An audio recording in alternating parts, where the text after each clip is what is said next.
Good morning students. तो आज हम हिंदी ग्रामर में चैप्टर 11 की एक्सरसाइजेस फिल करेंगे। क्या करेंगे? आज हम हिंदी ग्रामर में चैप्टर 11 अशुद्धियाँ की एक्सरसाइजेस फिल करेंगे। तो आपको सबसे पहले क्या करना है? मौखिक अभिव्यक्ति मतलब आपको ओरली आंसर देना है। तो पुल्लिंग का शुद्ध रूप क्या है बताइए? पुल्लिंग का शुद्ध रूप क्या है? तो पुल्लिंग का शुद्ध रूप पुल्लिंग ही होता है। ओके, ये सही लिखा हुआ है। चलिए उसके बाद अगला देखिए। तो अगला क्या है? सृष्टि का शुद्ध रूप बताइए। तो सृष्टि हम कैसे लिखते हैं? इस तरीके से लिखते हैं ना।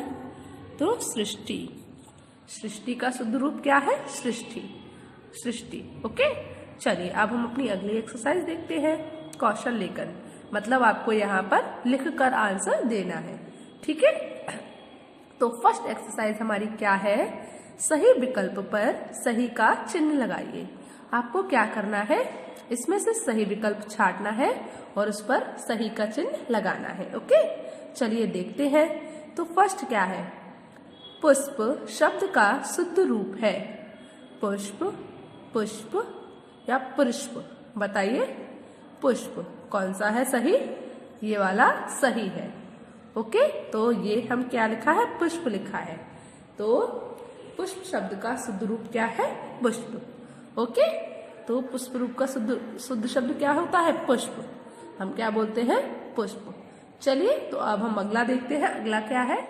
तो ख नंबर का सेंटेंस क्या है? बुद्धिमान शब्द का शुद्ध रूप क्या है? बुद्धिमान, बुद्धिमानी या बुद्धिवानी। बताइए क्या है? बुद्धिमान का बुद्धिमान। बुद्धिमान का सही शब्द क्या है बच्चों? बुद्धिवान। बुद्धिमान का शुद्ध रूप क्या है? बुद्धिमान को हम कैसे लिखते हैं? बुद्धिमान। बुद्धिमान का शुद्ध रूप क्या है? बुद्धिमान। ओके, चलिए तो अब हम अपनी अगली एक्सरसाइज देखें। तो हमारी एक्सरसाइज नंबर, देखिए यहाँ पर नंबर चेंज हो गए हैं। ओके, तो उससे हमें कोई फर्क नहीं पड़ता। ये हमारा एक्सरसाइज नंबर 2 है और ये हमारा एक्सरसाइज नंबर 3 हो गया। इनको आप काट दीजिए। ओके, चलिए तो अब हम अपनी एक्सरसाइज नंबर 2 देखते हैं। तो एक्सरसाइज नंबर 2 क्या है आपकी? इन शब्दों की वर्तनी शुद्ध करके लिखिए। यहाँ पर जो शब्द दिए हैं उनकी आपको क्या करना है? वर्तनी शुद्ध करके लिखनी है।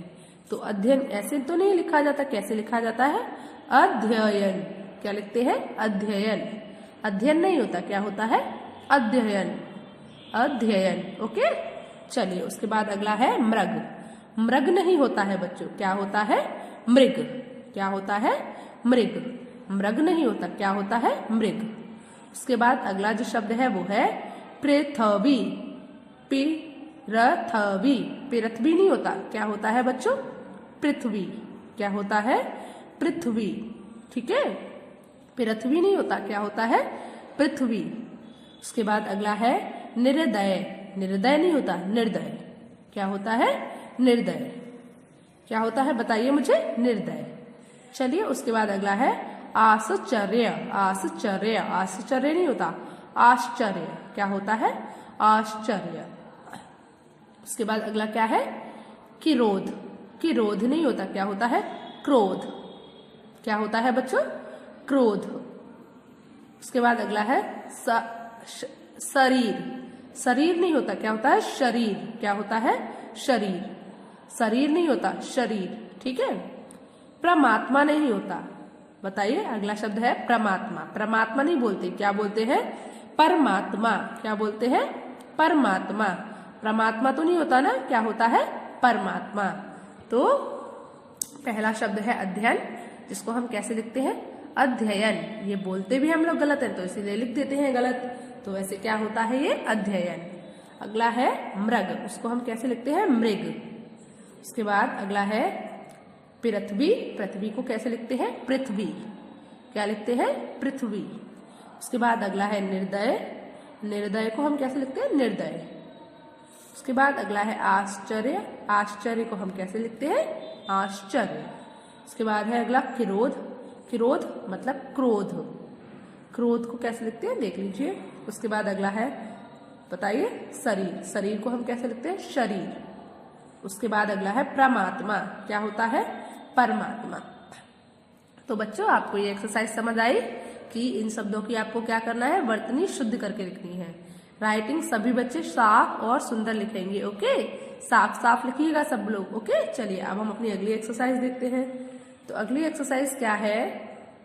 इन वाक्यों को शुद्ध करके लिखिए। यहाँ पर जो वाक्य है उनमें जो भी गलती है आपको उसको शुद्ध करके लिखना है। चलिए देखते हैं। वह, फर्स्ट सेंटेंस क्या है हमारा? वह सदा तुम्हारी ऋणी रहूंगा। वह सदा तुम्हारी ऋणी रहूंगा। तो बताइए, यहाँ पर रहूंगा आएगा? वह सदा तुम्हारी ऋणी रहेगी। क्या आएगा? रहेगी। तो क्या हो गया? वह सदा सदा तुम्हारी ऋणी रहेगी। क्या हो गया बच्चों? वह सदा तुम्हारी ऋणी रहेगी। तो रहूंगा नहीं आएगा, क्या आएगा? रहेगी। उसके बाद अगला सेंटेंस देखिए। हमने आगरे में ताजमहल देखे। तो बच्चों, आगरे नहीं होता और देखे नहीं आएगा, देखा आएगा। हमने आगरा में ताजमहल देखा। तो दो मिस्टेक थी, एक आगरा और एक देखा। तो हमने आगरा में ताजमहल देखा। आगरा गलत था, आगरे लिखा, देखे की देखा आएगा। तो ये गलतियां हैं, इनसे वाक्य अशुद्ध हो जाते हैं, जिन्हें हमें शुद्ध करके लिखना होता है। चलिए अगला शब्द है आपका, जो अगला वाक्य है वो क्या है? शरीर के अंदर कोई अंग है। अब ऐसा तो नहीं होता कि कोई अंग है बाकी के सब नहीं है। तो शरीर के अंदर कई अंग हैं। कोई की जगह क्या लिखा जाएगा? कई। तो इससे हमारा वाक्य अशुद्ध हो गया ना। तो शरीर के अंदर कई अंग हैं। तो यहाँ पर कोई की जगह क्या आएगा? कई। उसके बाद अगला देखिए, अगला है, आज मैं मेला देखने गए। आज मैं मेला देखने गया। क्या होगा बच्चों? आज मैं मेला देखने गया। क्योंकि मैं जा रहा हूं ना, तो मैं गया कि गए? गए मतलब हम गए। तो यहाँ पर क्या गलती है? ये गलती है। तो आज मैं मेला देखने गया। ओके, चलिए उसके बाद अगला सेंटेंस देखिए। तो अगला है, आशा से अधिक सत्कार मिले। आशा से अधिक सत्कार मिला। क्या हुआ बच्चों? मिला। आशा से अधिक सत्कार मिला। ठीक है, आशा से अधिक सत्कार मिले नहीं, मिला। तो यहाँ पर ये वाली गलती है और ये। ठीक है, तो एक बार मैं आपको सारे सेंटेंस पढ़ के सुना देती हूँ। वह सदा तुम्हारी ऋणी रहेगी। सेंटेंस 1 था, वह सदा तुम्हारी ऋणी रहूंगा की जगह क्या होगा? वह सदा तुम्हारी ऋणी रहेगी। खा नंबर का जो सेंटेंस था उसमें था, हमने आगरे में ताजमहल देखे, पर हम उसको कैसे लिखते हैं? हमने आगरा में ताजमहल देखा। उसके बाद गा नंबर का सेंटेंस क्या था? शरीर के अंदर कोई अंग है। शरीर के अंदर कोई अंग है, इसका क्या बनेगा? शरीर के अंदर कई अंग हैं। चलिए उसके बाद घा नंबर का क्या था? आज मैं मेला देखने गए। गए की जगह क्या हो गया? गया। तो आज मैं मेला देखने गया। उसके बाद अगला सेंटेंस क्या है?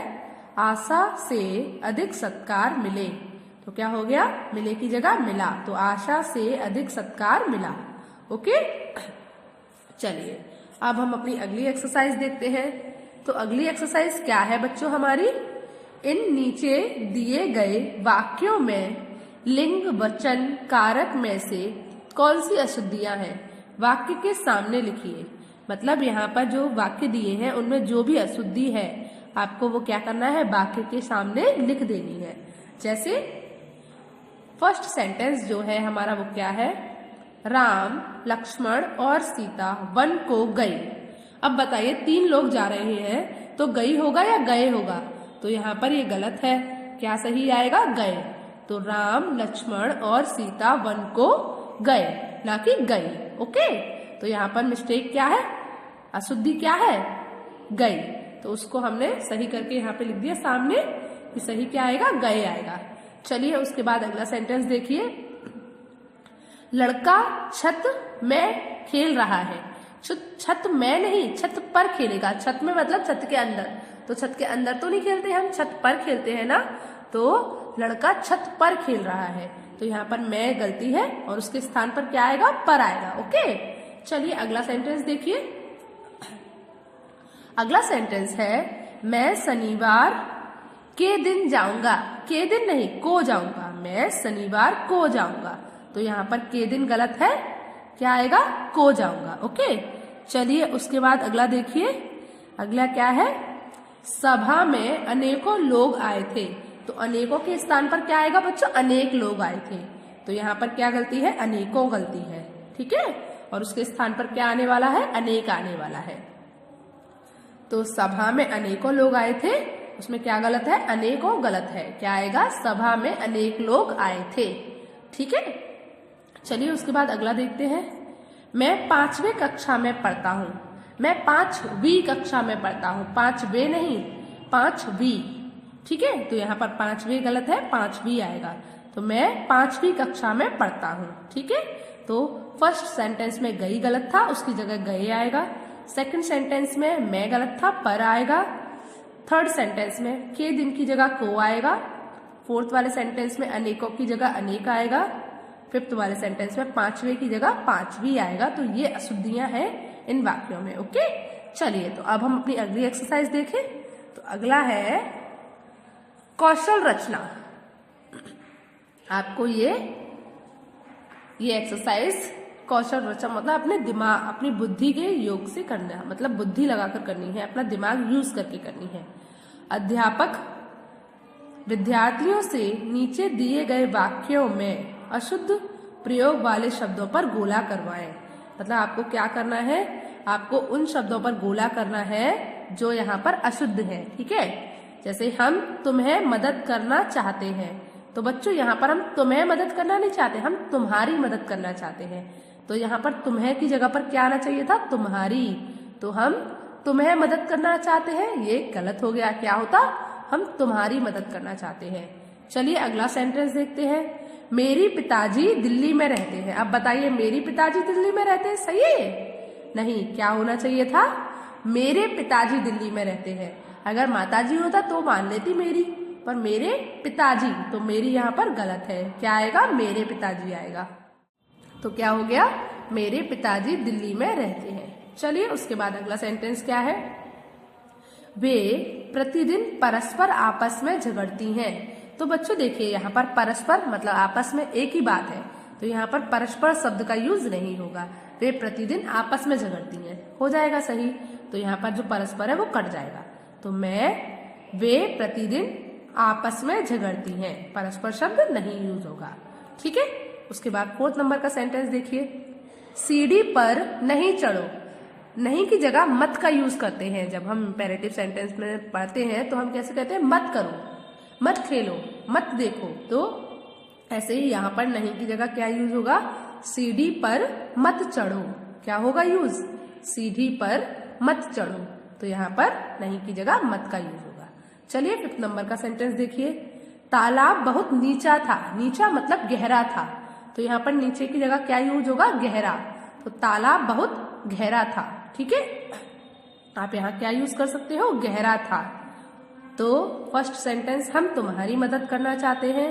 मेरे पिताजी दिल्ली में रहते हैं। वे प्रतिदिन आपस में झगड़ती हैं। सीढ़ी पर मत चढ़ो।